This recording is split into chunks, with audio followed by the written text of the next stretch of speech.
Use a graph to locate the absolute maximum and absolute minimum.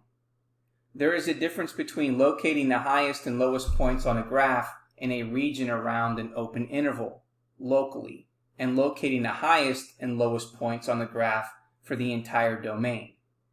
The y-coordinates output at the highest and lowest points are called the absolute maximum and absolute minimum respectively.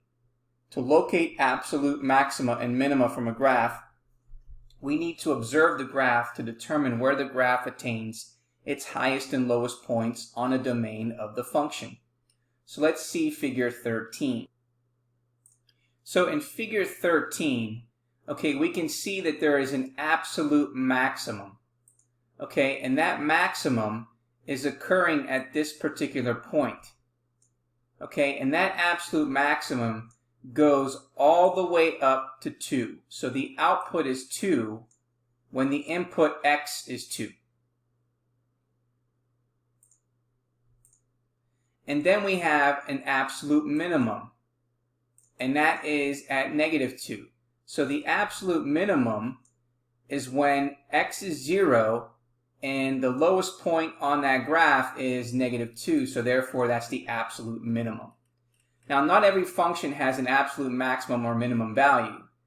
Toolkit function f of x is equal to x cubed is one such function. So let's take a look at what f of x equals x cubed looks like. So here is the graph. So this is the function f of x, which is equal to x cubed. Because the arrow continues this way and the arrow continues this way, it never ends. So we do not have an absolute maximum or an absolute minimum in this particular example. Whereas over here you can see that we have these endpoints that represent an absolute maximum and absolute minimum. So the absolute maximum of f at a point x equals c is the output where the output of c is greater than or equal to the function for all x in the domain of f.